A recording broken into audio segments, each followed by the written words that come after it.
பாண்டியன் சொன்னார், அன்னை மீனாட்சி கையில இருப்பது செங்கோல்.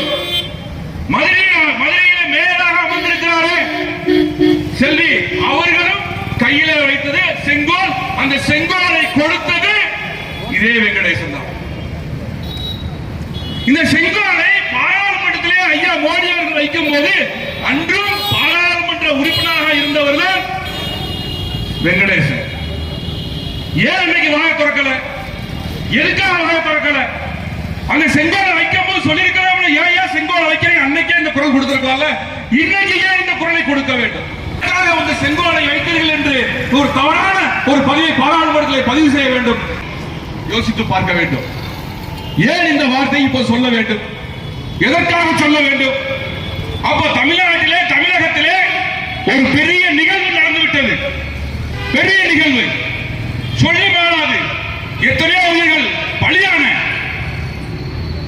இந்த நேரத்தில் திராவிட முன்னேற்ற கழகத்திற்கு ஒரு கைவந்த கலை ஒன்று இருக்கிறது.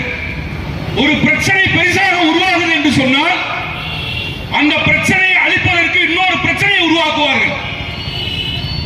ஐயா சிலோர்ல பாத்தீங்கன்னா எல்லாரும் கொலை பண்றாங்களே, இன்னும் வெடி போடுறாங்களே, இன்னும் வெடி சத்தம் கேட்குதுன்னு சொன்னோடனே மழை விட்டாலும் தூவானம் விடுவது என்று அன்றே கலைஞர் சொன்னார்.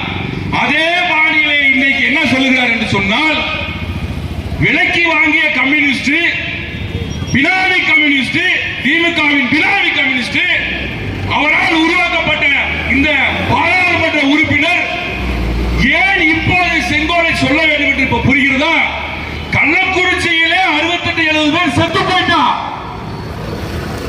போன ஆட்சி காலத்தில் ஒரே ஒரு ஆள் இறந்ததற்கு மெழுகு ஏந்தி ஊர்வலமாக சென்ற நீங்கள் இன்னைக்கு இத்தனை உயிர்கள் பலி கொடுக்கப்பட்டிருக்கிறது. இந்த பலிக்கு கொடுத்ததுக்கெல்லாம் மறைக்க வேண்டும். இல்லைன்னு சொன்னா டிவியில் என்ன சொல்லுவான்? டிபேட்ல உட்காருவான், விவாத மேடையில் உட்காருவான், ஏன் இப்படி செத்தேன் கொண்டாடுவான். அப்போ தமிழகத்தில் இவ்வளவு பெரிய ஒரு கள்ளச்சாராயத்தை கொடுத்து உயிரிழந்தவர்களை மறைப்பதற்கு ஒரு பெரிய விஷயம் வேணும். அதுக்கு தான் என்ன பண்றான்? பார்லிமெண்ட்ல போய் செங்கோலை வச்சேன்னு சொன்னா மட்டும் பத்தாது. செங்கோலை யார் வைத்திருந்தார்கள் என்று சொன்னால் பெண்களை அந்தப்புறத்தில் அடிமையாக வைத்தவர் தான் என்று சொன்னால் இது கலவரம் வருமா வராதா? இந்த டிவியிலையும் டிபேட்லையும் இதை பத்தி பேசுவானா பேச மாட்டானா? அதற்காகத்தான் வெங்கடேஷ், விலைக்கு வாங்கின வெங்கடேஷ் இந்த சுற்று அவரை பாத்தீங்கன்னா அந்த கைடு மாதிரி வேலையெல்லாம் பார்ப்பாரு. பார்த்த நடிகர் நடிகை எல்லாம் வந்தா அகழ்வாராய்ச்சியை கொண்டு காட்டுவாரு. பச்சிலும் குழந்தைகள் நடுத்தரவே நிக்குது. ஆனா அதெல்லாம் விட்டுவிட்டு உள்ள கூட்டி போய் சுத்தி காமிச்ச வெங்கடேஷ் இன்னைக்கு பார்லிமெண்ட்ல போய் சொல்றாரு செங்கோல் எதுக்குன்னு. செங்கோலை பத்தி உனக்கு வரலாறு தெரியுமா தெரியாதா? இந்த செங்கோல் எப்படி வைக்கப்பட்டதுன்னு தெரியுமா தெரியாதா?